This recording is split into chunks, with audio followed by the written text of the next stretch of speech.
Tôi là một người khá yêu thích chơi game. Vì vậy, khi dòng quảng cáo mời gọi chơi chiến trường ma sói hiện lên trên màn hình, tôi đã lập tức đồng ý. Ngay sau đó, một làn khói tỏa ra từ điện thoại làm tôi có chút sợ hãi. Tính bỏ chạy ra ngoài, nhưng lập tức thấy toàn thân tê liệt mà dần ngất đi. Trước khi mọi thứ chìm vào trong màu đen, tôi thấy cánh cửa phòng mình bật mở, hàng loạt người tiến vào trong. Khi tỉnh dậy, tôi thấy mình đang ở trong căn phòng với 7 người khác. Khi mọi người đang hoang mang nhìn nhau, từ trên cao, giọng của một người đàn ông vang lên. Hắn ta thông báo chúng tôi là những người sẽ chơi chiến trường ma sói.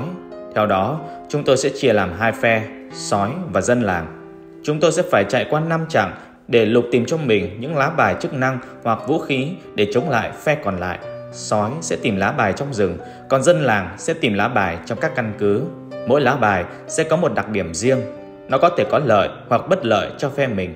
Tuy vậy, nếu đã bốc bài, bạn nhất định phải sử dụng. Sau khi tiêu diệt hết người ở phe còn lại, bạn sẽ giành chiến thắng và nhận được phần thưởng 1 triệu đô la cho mỗi lượt một người dừng cuộc chơi. Sau khi thông báo, những lá bài chạy nhanh trước mặt chúng tôi. Kết quả dừng lại ở tôi là dân làng. Trong khi đó, 2 buồng khác là người chơi số 5 và số 7 được tắt đèn đen xì biểu thị cho phe sói. Chia đội xong, mặt sàn dưới chân chúng tôi đột ngột tách rời, khiến chúng tôi ngã xuống khu xuất phát. Trước mặt sau chúng tôi là một con đường đất, hai bên cây cối tùm. 2 người chơi phe sói xuất phát ở điểm khác. Theo luật, nếu chưa ai bốc được lá bài nào, chúng tôi sẽ di chuyển theo 2 đường độc lập. Một bên đi ở đường có ánh sáng, bên còn lại di chuyển ở những con đường bóng tối. Nếu tìm được những lá bài chức năng, hai bên có thể tác động lên nhau. Vì vậy, phe sói sẽ khá cần tìm kiếm những lá bài để có thể săn dân làng. Người chơi số 8 tỏ ra bực dọc và khó chịu. Cô ta liên tục lên giọng quát mắng chương trình và không muốn chơi tiếp. Cô ta ngồi bịch xuống đất, trong khi 5 chúng tôi nhìn nhau rồi quyết định tiến về phía trước. Khi đi được vài bước, người chơi số 1 quay lại gọi người chơi số 8. Anh ta bảo rằng cứ đi theo anh ta sẽ thắng cuộc. Nếu 2 người chơi kia xuất hiện, anh ta sẽ cho họ một trận như tử để kết thúc trò chơi sớm. Nghe những lời ngọt ngào có vẻ xuôi tai, cô ta tính đứng lên thì mọi thứ trước mặt chúng tôi bỗng trở nên đen xì. Những tiếng sói chu vang lên man dợ. Ngay sau đó, 2 con thú to lớn lao tới, cắn xé cô ta thành nhiều mảnh. Chúng tôi vô cùng hoảng sợ, vội vàng cắm mặt mà bỏ chạy.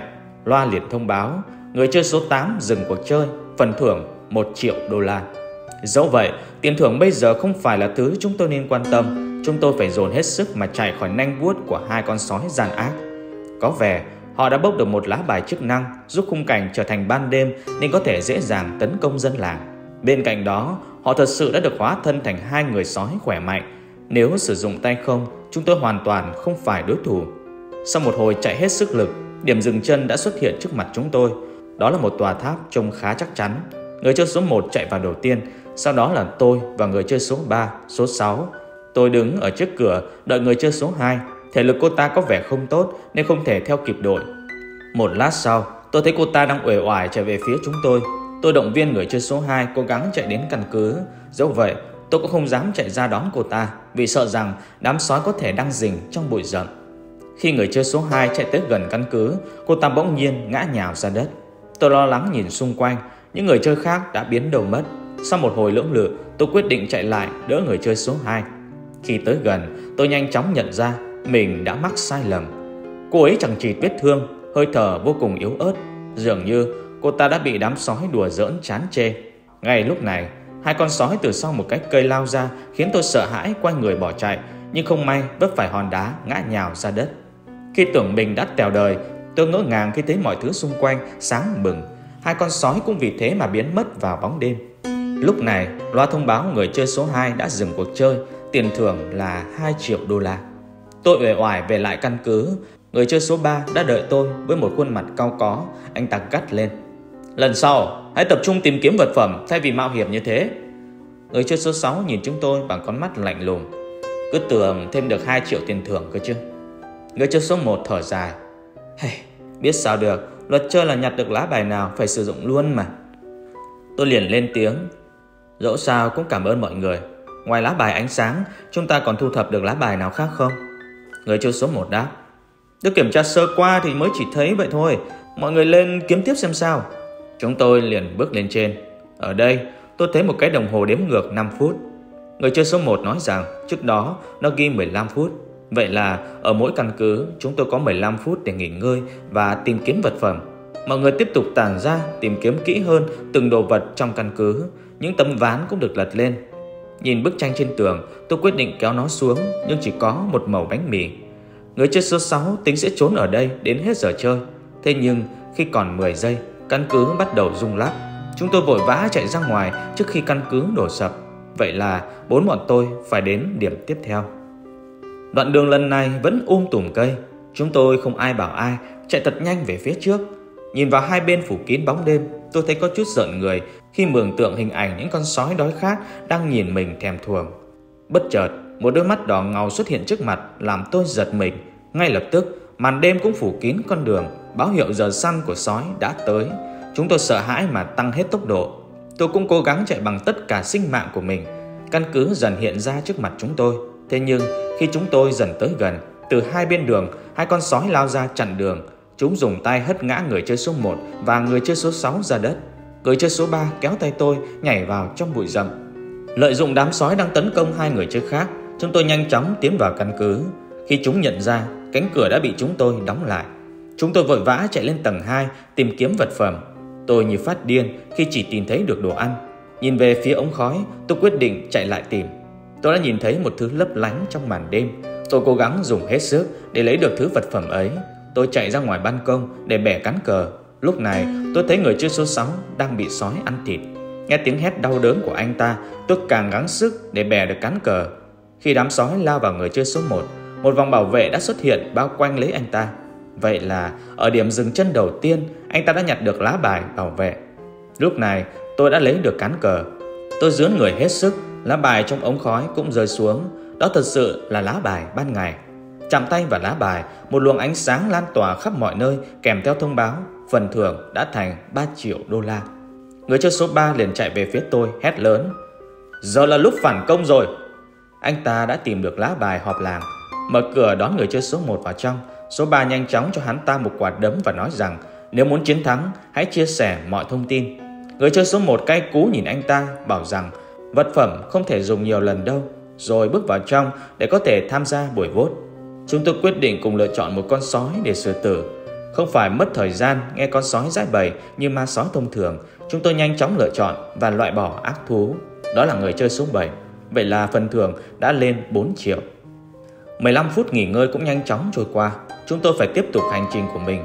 Con đường tới địa điểm số 3 toàn là những cây hoa với đủ dáng hình cùng rất nhiều ong bướm bay lượn. Tất nhiên, cảnh vật xung quanh có đẹp tới đâu, nhiệm vụ của chúng tôi vẫn là phải chạy thật nhanh tới điểm dừng tiếp theo. Có lẽ quang cảnh ban ngày thoáng đãng, cây xanh tạo nhiều oxy nên tâm trí tôi cũng thoải mái hơn việc phải đi lại trong rừng đêm. Dẫu vậy, chúng tôi không biết sự yên bình này sẽ kéo dài được bao lâu, nên việc tăng tốc vẫn luôn là điều cần thiết. Sau khi uống chai nước điện dài nhặt ở điểm dừng trước, tôi đưa cho số 3. Anh ta nhìn tôi mỉm cười. Tôi thấy có chút bình yên trong lòng, cảm thấy may mắn khi ít nhất có thể tìm thấy một người chơi đồng hành cùng mình trong chiến trường đầy cam go này. Hình như cuộc đời cũng vậy, thật khó để một mình vượt qua được mọi chuyện. Chúng ta sẽ luôn cần một người bạn, một người yêu, một gia đình để có thể vượt qua được những giai đoạn khó khăn. Người chơi số 1 nhanh chóng tiếp cận được với điểm dừng số 3. Tuy nhiên, thay vì đợi cửa cho chúng tôi, anh ta lập tức đóng lại trước sự ngỡ ngàng của tôi. Tôi cố gắng chạy lại thật nhanh nhưng đã quá muộn. Cố gắng dùng hết sức đập cửa, song đáp lại vẫn là sự lặng im. Tôi quay sang nhìn người chơi số 3, nhưng anh ấy lại tỏ ra khá bình tĩnh. Bỗng nhiên, người chơi số 1 hét lên đầy sợ hãi. Ngay sau đó, những tiếng va đập vang lên ở tầng 2. Và vài phút sau, người chơi số 1 bị quăng ra khỏi cửa sổ. Vậy là trong khi còn đêm đen, con sói số 5 đã trốn vào trong điểm dừng số 3. Sói chỉ có thể không vào vùng sáng, còn căn cứ có rất nhiều điểm tối để lẩn trốn. Phần thưởng lập tức nhảy lên 5 triệu đô la. Tôi và người chơi số 3 nhìn nhau đầy ái ngại, cảm thấy may mắn vì đã không vào điểm dừng đó. Đôi khi sự ích kỷ sẽ khiến bạn phải trả một cái giá đắt. Nhờ con sói lẩn trốn trong căn cứ, chúng tôi có thời gian để chạy tới điểm dừng thứ 4. Điểm dừng lần này an toàn tuyệt đối nên chúng tôi thoải mái vào trong. Khi đã yên vị, tôi liền hỏi số 3: "Anh đã biết con sói lẩn trốn ở trong đó phải không?" Anh ta nhìn tôi rồi tỉnh bơ đáp lại: "Đúng vậy. Ở điểm dừng trước tôi nhặt được lá bài tiên tri nên có thể kiểm tra sói. Tôi đã nghĩ nếu anh ta đợi ở cửa thì sẽ báo cho anh ta biết. Tiếc là anh ta vội vã quá." "Cậu giận tôi đấy à? Yên tâm, tôi sẽ không làm hại cậu đâu. Bớt xàm hộ, chúng ta mau kiếm vật phẩm thôi. Con sói có vẻ vẫn còn sống sau khi tòa tháp sụp đổ. Điểm dừng lần này khá ít đồ đạc. Một cái hòm sắt được đặt chính giữa phòng. Nó được đặt khóa mật mã với 4 con số. Thật kỳ lạ, cái đám muốn người ta vận động tay chân giờ lại bày vẽ cái trò động não. Chúng tôi chỉ còn 10 phút để suy nghĩ đáp án. Chúng tôi tìm khắp căn phòng để tìm gợi ý, nhưng tất cả đều trống trơn. Mặt sàn bằng bê tông, tường cũng trơn trượt nên chúng tôi chẳng có chút manh mối nào. Người chơi số 3 lẩm bẩm về số đồ vật chúng tôi tìm được ở các điểm dừng khác, rồi bấm thử nhưng thất bại. Tôi thử 4 số 0, đại diện cho sự trống rỗng, nhưng cũng không được. Nhiều con số khác cũng được chúng tôi thay nhau điền, song ổ khóa vẫn đóng chặt. Khi còn 1 phút, tôi điền số người đã tèo đời ở từng chặng. Vậy chặng này tôi sẽ phải đoán mò con số. 1 là hai chúng tôi tèo, 2 là con sói đó tèo. Ổ khóa vẫn nằm im. Tôi đổi sang số người còn sống qua từng chặng. Ơn trời, cái khóa cuối cùng cũng mở ra khi chỉ còn 10 giây. Tôi nhanh chóng nhặt một lá bài duy nhất trong dương, rồi kéo tay số 3 chạy ra ngoài. Khi cánh cửa vừa mở ra, bầu trời trước mặt chúng tôi đã đen sì. Ngay sau đó, con sói cuối cùng xuất hiện đầy hung tợn, xiên móng vuốt sắc nhọn về phía tôi. Khi tôi chưa kịp phản ứng, số 3 đã đứng ở trước mặt, hứng trọn vết thương. Bàn tay khác của ác thú hất mạnh tôi ra ngoài. Lúc này, tôi lật lá bài của mình lên, đó là lá bài phù thủy. Lập tức, 2 bình sinh tử xuất hiện trong tay tôi. Và khi ác thú đang lao về phía tôi, bình tử đã được ném về phía hắn, khiến hắn tèo đời. Bây giờ, bạn sẽ làm gì nhỉ? Bỏ mặc người chơi số 3 để ẵm trọn phần thưởng 7 triệu đô la, hoặc cứu anh ta để chia đôi giải thưởng nhận về 3 triệu đô la. Còn tôi thì quyết định cứu anh ta, vì trước đó tôi thấy anh ta cố tình nhặt lại một lá bài. Điều ấy giống như lời cảnh báo với tôi vậy. Do đó tôi quyết định cầm lọ thuốc sinh tiến lại gần. Thế nhưng anh ta bất ngờ ngồi dậy mỉm cười với tôi, rồi nhét con dao vào lại trong người.